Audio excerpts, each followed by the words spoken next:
Saudações amigos microempreendedores individuais de todo o Brasil, sejam bem-vindos a mais uma videoaula do canal Tenha Renda, o canal Contador do MEI. Hoje a gente vai falar sobre crise financeira do nosso país. Apesar de, na minha opinião, o Brasil não estar enfrentando uma crise tão grave assim, é inegável que o nosso país passa por um período de altas taxas de juros e inflação, aumento da dívida pública, PIB em queda e constante crescimento da taxa de desemprego.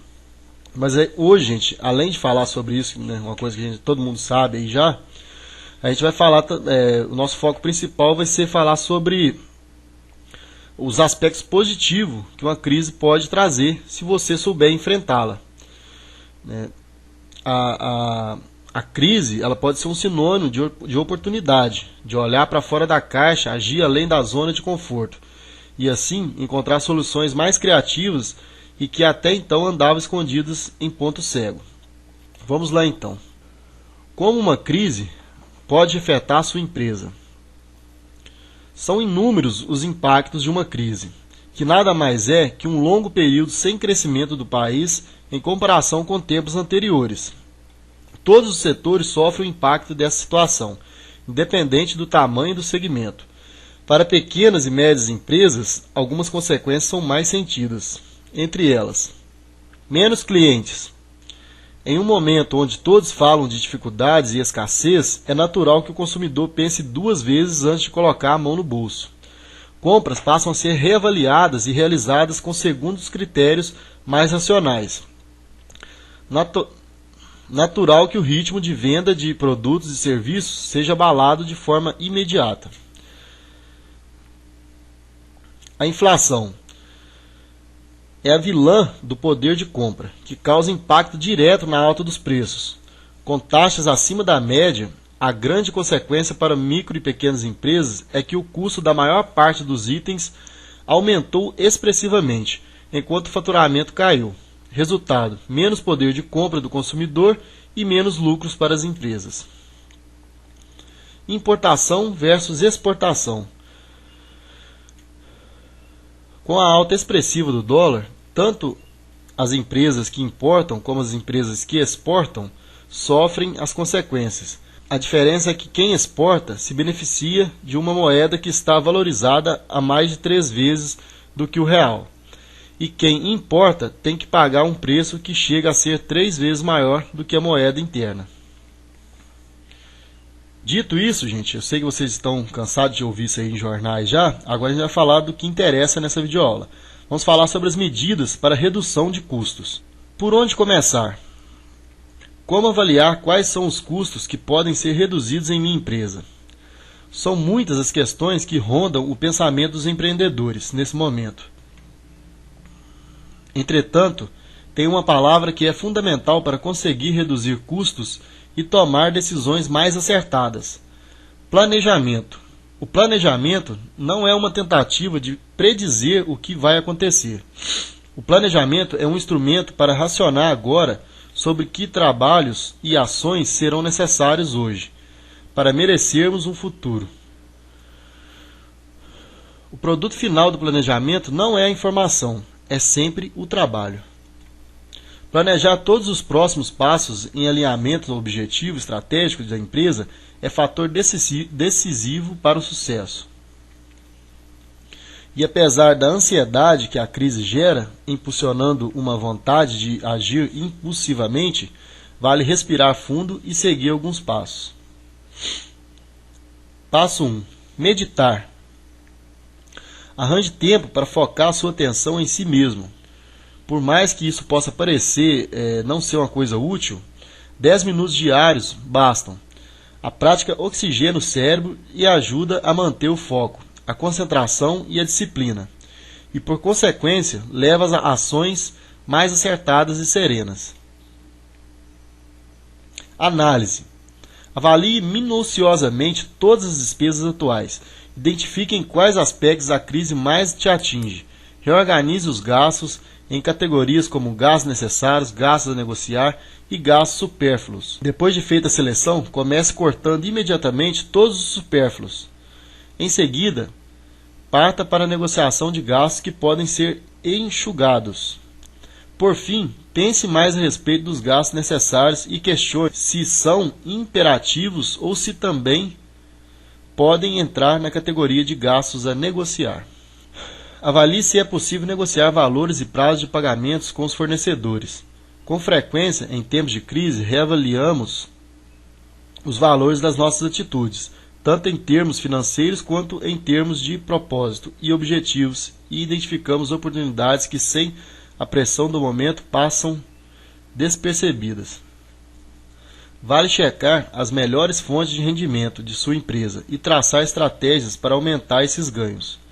Cabe ainda rever o enquadramento tributário e ter certeza se não é possível se encaixar em um regime com alíquotas menores.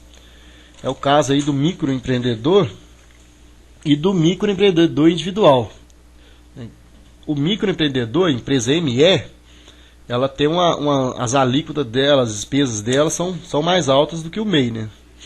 Então você pode avaliar aí se de repente você não tem condições, né, de mudar o enquadramento da sua empresa para MEI, que é o enquadramento mais barato que existe. Só para quem não sabe, né, às vezes alguém ainda não sabe, a gente fala isso direto no canal, o MEI ele é isento de contabilidade. Só isso já gera grandes economias com a empresa. Vamos voltar, a gente está falando sobre os passos, né, para enfrentar a crise. Vamos voltar aqui então. O terceiro passo seria motivar-se. Aposte na sua equipe para encontrar soluções criativas, tanto para reduzir custos quanto para identificar novas oportunidades de receitas. Realize campanhas motivacionais para manter o clima da empresa o mais leve possível e no nível de produtividade mais alto.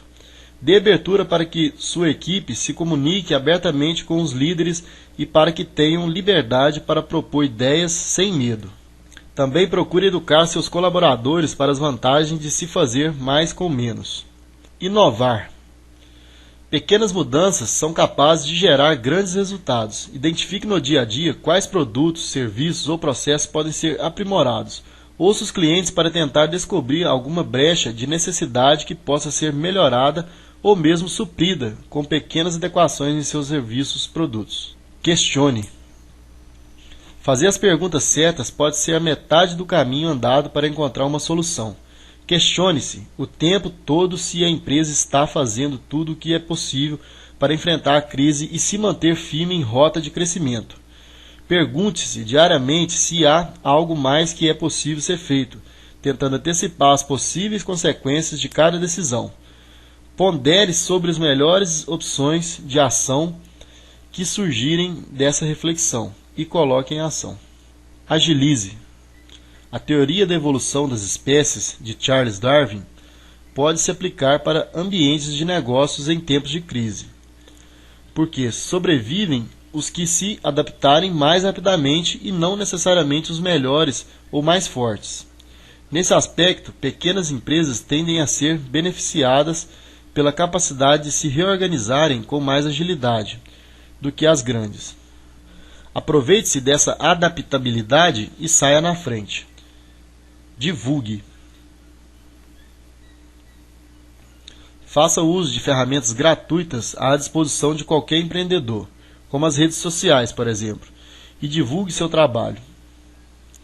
O marketing de permissão, no qual as empresas se relacionam com o cliente por meio de publicação de conteúdo de interesse, é uma ótima forma de se relacionar melhor com seu consumidor, e laços mais fortes tendem a resultar em vendas. Agora a gente vai falar de corte de desperdícios, que é um grande vilão aí durante uma crise.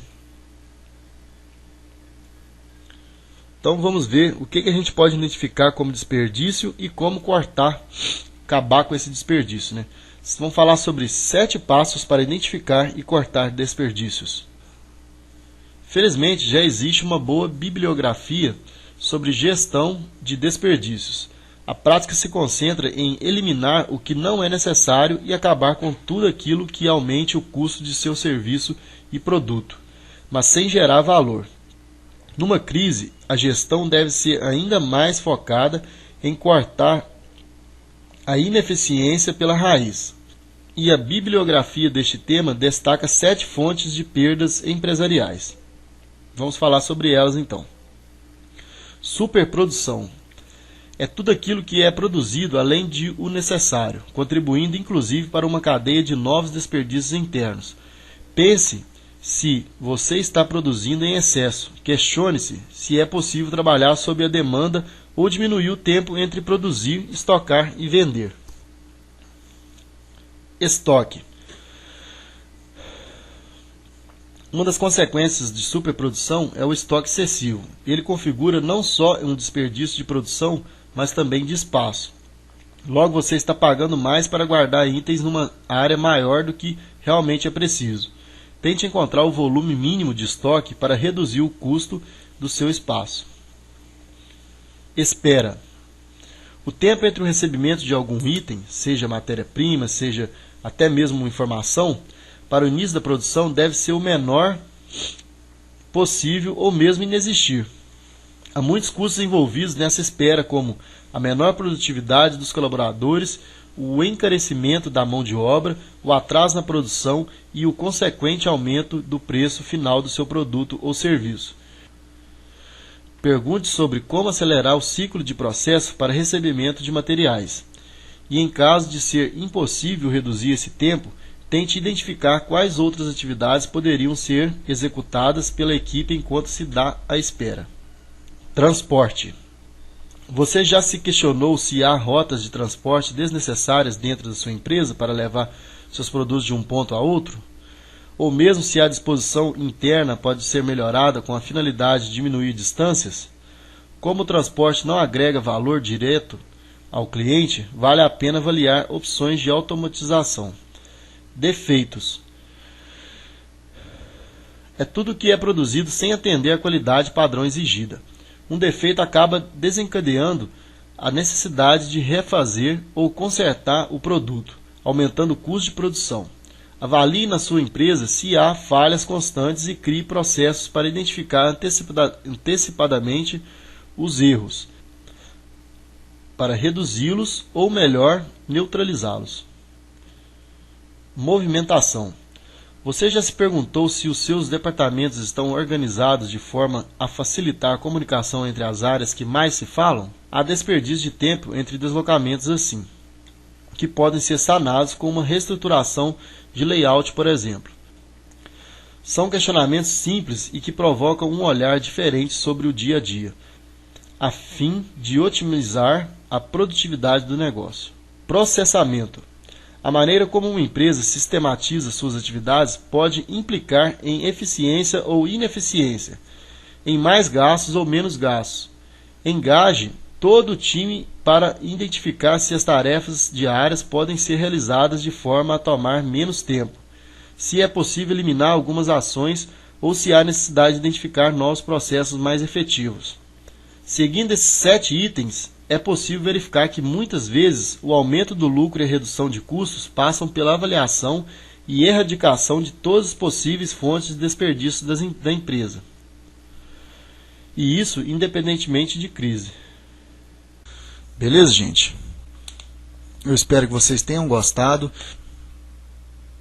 Peço que você clique aí no botão gostei, né? Dá um joinha nesse vídeo, isso ajuda muito na divulgação do vídeo, do nosso canal. Ajuda, né, a outros microempreendedores a encontrar, né, o vídeo certo para resolver esse problema. Peço também, gente, que vocês se inscrevam no nosso canal. Assim, toda vez que a gente colocar um vídeo novo no YouTube, você receberá uma notificação, né, e ficará por dentro de todas as novidades do nosso canal. Nós também temos o Facebook, que o endereço é www.facebook.com/canal Tenha Renda. E temos também o Twitter, peço que vocês me sigam no Twitter, que é @marlonnetes. Todos os links, né, que eu disse aqui agora está na descrição do vídeo, basta você clicar, né, compartilhe nossos vídeos e nos ajude a melhorar o nosso conteúdo a cada dia. Beleza, gente? Forte abraço.